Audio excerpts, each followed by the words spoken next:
first sacrifice. Now we have the second sacrifice. Sacrifice number 5. Hello my dear friend, how are you doing today? Candidate Master Ranveer here. I am going to show you the game where Grandmaster Li Chao B sacrifices 5 times in a span of 10 moves. He is playing against Grandmaster Hou Yifan for more than a decade now. Hou Yifan has been the women's world number 1. This is the Li Chao B Immortal. Let's dive in. Hou Yifan opens the game with e4, to which Li Chao B plays c5. We have the Sicilian defense on the board. By the way, the game was played in 2011 in China. Hou Yifan continues with knight e2. Black goes knight c6. And we have the open Sicilian on the board. Now black attacks the center pawn with knight f6. White defends it with knight c3. And black goes d6. This marks the beginning of the Sicilian classical variation. And this is considered to be a quieter variation amongst all the different Sicilians that are there. But it can still be very dangerous and very aggressive, as you will see from this immortal game. After d6, white goes bishop g5, marking the beginning of the Rauzer variation of classical Sicilian. The main idea of bishop g5 is to fight for the d5 square. And it really discourages black from playing a move like e5. Because now if black plays e5, once the knight drops back, white is going to take black knight and install their own knight on this d5 square. That would give white a very pleasant position. Instead, black plays the move e6 and keeps control of this d5 square with the pawn. White plays queen d2, developing the queen and at the same time preparing to long castle and also protect this g5 bishop. Black plays a6. The idea of this is to take control of the b5 square so that neither the bishop, neither the white knight can jump there and try to attack this pawn or pin this knight. White goes long castle. Black plays bishop d7. The idea of bishop d7 is to protect the knight and to relieve this pawn of the duty of protecting the knight so that on the next turn the pawn can go to b5. And as you will see, after f4, the pawn does go to d5. Now white takes bishop into f6. And in this position, black has to weaken his pawn structure and play g into f6. You may wonder why g into f6, why not queen into f6, keeping the pawn structure intact. Well, the point is, after queen into f6, this queen is kind of misplaced because on the king side, it doesn't really have targets to attack. Which means if it wants to go to a place where it can find attacks, which is going to be the queen side, which is because the white king is on the queen side, it would have to go to d8 and it would have to go to b6. Okay. If you play bishop e7, the queen is just going to find it very hard from here to come to the queen side. Which is why black doesn't play queen f6 and gf6 is played. This is also the main line. Now you may think that after gf6, where does this black king find safety? In my games, I have sometimes castled short and found safety. I have sometimes castled long and the king has found safety. And sometimes this king, even in the middle of the board, can find safety. You'll soon see where Li Chao B decides to put the king. But my point is, the king is quite safe even in the center right now because it has all these pawns here. Even on the queen side, it is safe because there are all these pieces here. And sometimes even on the king side, it can be safe. So after gf6, white plays king b1, which is a useful prophylactic move. Black goes b4, asking the knight what it is doing. The knight drops back to e2. And now black plays queen b6. Keeping an eye on the central squares. And at the same time, black is developing the queen. White plays the move queen e1. And now in this position, black has to decide how he's going to develop this bishop. If you put this bishop on e7, it's just very passive here. Okay. If you put this bishop on g7, once again, it's quite passive, limited by its own pawn. So the only good square looks to be h6. So black wants to go bishop h6. But if black goes bishop h6 here, the queen is going to come and just harass this bishop and force it to retreat back. So to avoid this, black plays the move h5. And now this bishop can go to h6 and it won't be harassed even after the queen comes to this h4 square. Okay, so this is the reason why black plays this h5 move. White takes, bishop takes, and white goes f5, trying to soften up the pawn structure in the center. Black doesn't want to open the game. Black wants to keep the position closed because as long as the position is closed, this king will feel safe. So black plays e5.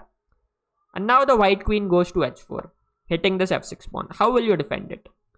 If you play bishop e7, yes, you defend the pawn, but you're literally burying the bishop in your position. Okay, it just has no future. Same way with bishop g7, it just is very passive here. And if you go rook h6 trying to defend this pawn, this bishop once again doesn't have this h6 square from where it can hope to become active. So what black decides to do is black protects it with the king, with king e7. White goes knight g3, hitting this h5 pawn.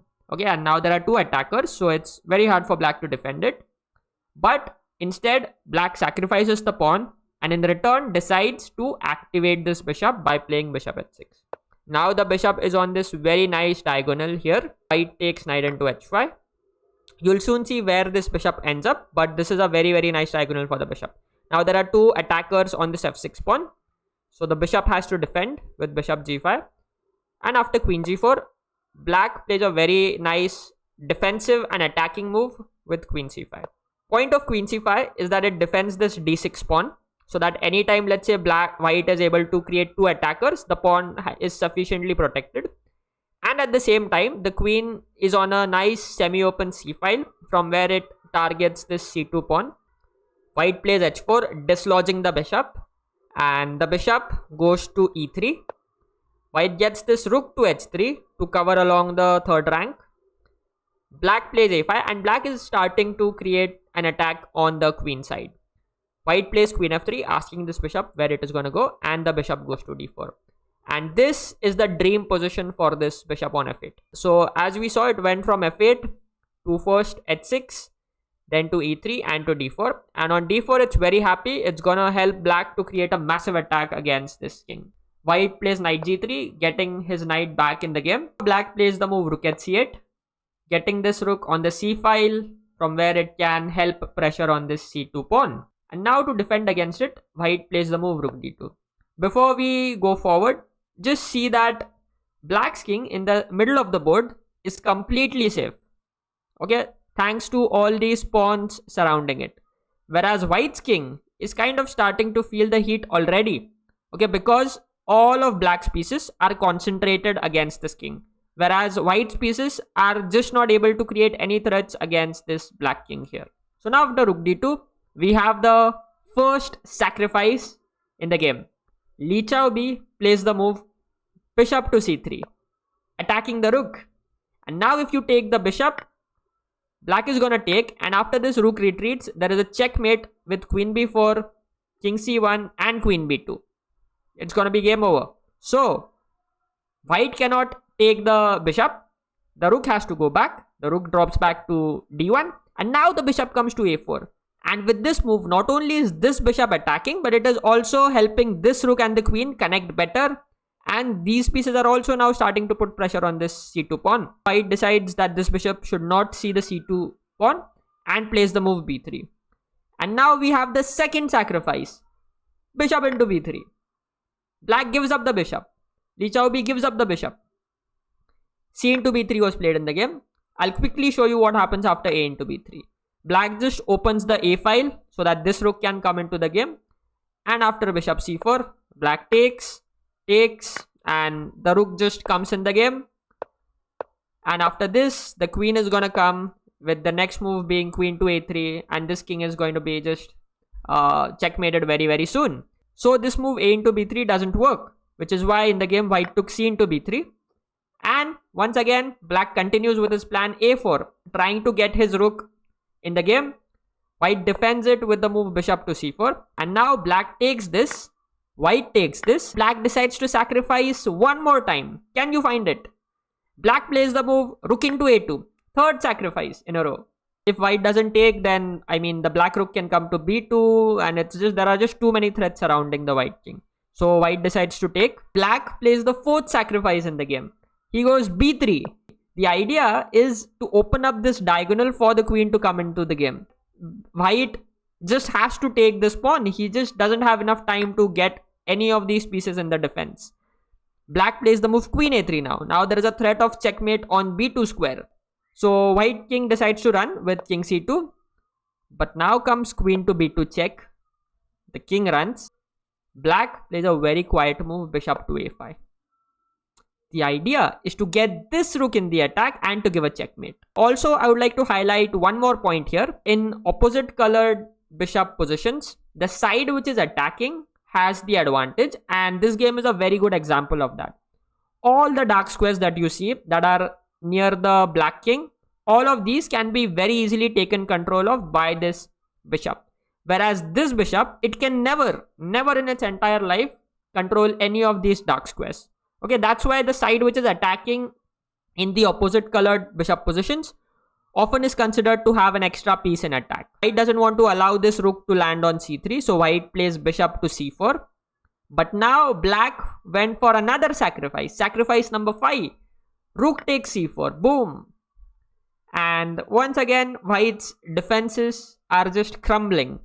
White cannot take the rook because there is queen c2 check and the king gets checkmated. If the king goes to d5, the queen is going to come to c5 and it's going to be checkmate. If the king goes to b5, the queen is going to come to this c5 square, and wherever the king goes to a4 or to a6, it's going to end up in a checkmate in both situations from the queen. So after rook into c4, white cannot take the rook. White tries to get her knight back in the game to defend the position, but it's already too late because black gives queen c2 check, and after king to e3, black plays the move bishop to b6 check, stopping the king from running to f2, checking the king, and white just resigned in this position. Because let's say white goes knight d4, there is simply the move rook c3, and you can just chop off the rook and give a checkmate. This was the Li Chao B Immortal. I hope you liked watching it. If you did, don't forget to smash the like button and don't forget to subscribe to my channel. And I'll see you in another video.